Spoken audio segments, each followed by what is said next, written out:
Assalamualaikum warahmatullahi wabarakatuh. Selamat datang kembali di Kopi Dituang Channel.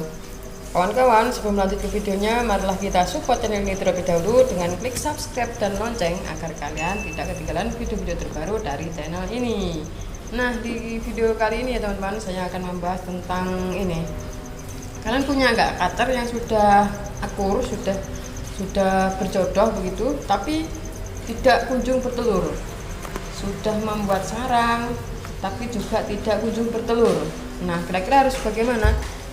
Nah, kalau di tips saya kali ini teman-teman, saya itu menggunakan ini ya pola pencegahan lebih baik daripada mengobati. Nah, sebenarnya cutter yang belum mau bertelur itu ada 3 kemungkinan ya. Satu, memang usianya belum mapan. 2, cutter mau masuk mabung. 3, cutter obesitas atau kegemukan. Nah, kita bahas yang nomor 1 dulu ya. Cutter yang pertama masalahnya adalah belum mapan. Belum mapan di sini dalam arti ya selain usianya mungkin belum pas, usianya belum usia produk ya. Mungkin tidak seimbang antara jantan dan betina, itu tidak usia produk. Kemudian cutter juga dalam keadaan depresi atau dia belum merasa tenang di kandang itu sendiri ya, belum merasa tenang ya. Sedangkan cutter itu biasanya 4 bulan ya, biasanya 4 bulan dari dimasukkan kandang ternak, baru biasanya 4 bulan setelah dimasukkan yang ternak itu biasanya baru dia tuh menyesuaikan diri dan mau bertelur. Nah gitu teman-teman. Nomor 2 yaitu tentang mabung ya. Biasanya cutter itu kalau dimasukkan kandang ternak itu cepat sekali mabung ya. Saya nggak tahu, saya ini sudah mengalami berkali-kali nih. Setiap kali saya masukkan cutter ke kandang ternak itu mabung. Mungkin udaranya enak, suhunya enak, suasananya enak untuk mabung mungkin ya, sepi gitu ya. Karena kalau burung mau mabung itu kan pasti membutuhkan tempat yang sepi, membutuhkan tempat yang dingin kalau menurut saya ya. Tapi tidak terlalu dingin ini ya, dingin terus gelap itu enggak ya sedang-sedang saja lah. Terus kemudian yang terakhir, nah ini yang paling penting yaitu adalah obesitas ya. Cutter mengalami obesitas. Cutter yang mengalami obesitas itu di ternak semakin lama, seberapa lama pun kalau mengalami obesitas ya tidak akan bertelur karena dia mengalami masalah kesehatan. Contohnya dia itu kan berlemak, jadi berlemak itu ada tumpukan lemak di tubuhnya. Nah, hal itu biasanya terjadi karena cutter itu ini habis makan itu diem. Nah, habis makan itu diem, dia tidak gerak ya kan. Kemudian biasanya teman-teman pakai tangkringan itu terlalu banyak di dalam kandang sehingga cutter itu tidak melakukan aktivitas olahraga setiap harinya. Tidak melakukan aktivitas terbang, tapi dia cuma melompat gitu aja ya, melompatnya pun juga tidak jauh. Nah, bagaimana kalorinya akan terbakar, sedangkan kita selalu memberikan EF itu yang banyak dengan harapan cutter itu birahi.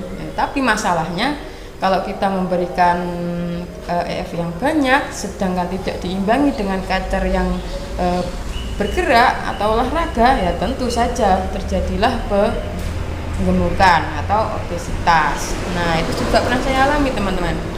Nah, makanya trik saya di sini adalah untuk mengatasi obesitas tersebut. Ini paling sering dialami ya teman-teman ya. Ini pasti paling sering dialami oleh peternak yang lain, yaitu obesitas. Nah, saya di sini menggunakan 1 tangkringan untuk cutter yang sekiranya saya lihat kok gemuk-gemuk. Nah, maka tangkringannya itu saya beri 1 saja. Kemudian untuk pakannya itu saya taruh di paling bawah. Nah, saya taruh di paling bawah. Tempat pakannya itu paling bawah. Saya pakai ini ya teman-teman ya. Tebok lahbet ya, tebok sangkar lahbet itu ya di bawah. Baru atasnya saya kasih ember, kanan kirinya saya kasih cepuk-cepuk makan itu ya.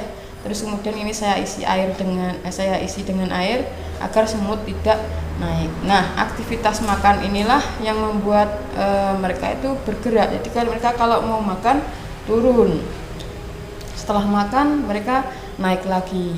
Nah, mereka naiknya tidak lompat tapi terbang. Nah, mereka mengepakkan sayap. Dalam 1 hari ini naik turun ini, nah bisa membakar kalori ya, membakar lemak. Jadi disinilah saya mencegah obesitas. Karena kalau mengobati atau mengatasi obesitas itu juga susah-susah gampang. Biasanya kalau yang sudah terlanjur obesitas biasanya dijemur ya, biasanya dijemur sampai 1 minggu baru dimasukkan lagi ke kandang ternak. Nah, tapi kalau menurut saya kalau burung itu kita ambil, kita masukkan, nah kapan dia akan merasa nyaman? Nah, sedangkan burung itu akan nyaman, akan mau bertelur itu kalau dia sudah merasa nyaman. Kalau dia belum merasa nyaman ya pasti tidak mau bertelur. Maka ya harus seperti ini, adaptasi lagi. Kita sudah misalkan burung sudah di kandang ternak, kita ambil, kita masukkan lagi, dia adaptasi lagi. Nah, seperti itu. Maka menjadi proses penjodohan atau proses peternak kita itu menjadi lebih lama. Nah, selain itu apa lagi teman-teman ya? Selain itu pola makannya harus dijaga ya. Misalkan kita takar lah makanannya, kita takar. Jangan kita jangan semuanya kita kasihkan dalam 1 hari, enggak. Yang penting cukup untuk 1 hari ya. Misalkan jangkrik, kasih ulet juga, kasih fur, kasih roto kalau ada ya. Kalau nggak ada nggak usah. Yang penting itu takarnya 1 hari habis. Nah, jadi besok baru lagi makannya. 1 hari habis, besok diganti yang baru lagi. Jangan sampai turah-turah, tersisa-sisa gitu ya. Kalau sisa sampai pagi sih tidak apa-apa. Kalau sisa sampai 2 hari 3 hari, nah itu pasti banyak yang mati nanti. Yang misalkan seperti jangkrik itu kalau mati dia makan, wah pasti menimbulkan masalah kesehatan, tidak baik gitu ya. Mungkin itu sedikit pengalaman yang bisa saya bagikan teman-teman ya. Jangan lupa untuk mengklik tombol subscribe, like, share, dan komen jika menurut kalian video-video yang saya upload itu bermanfaat.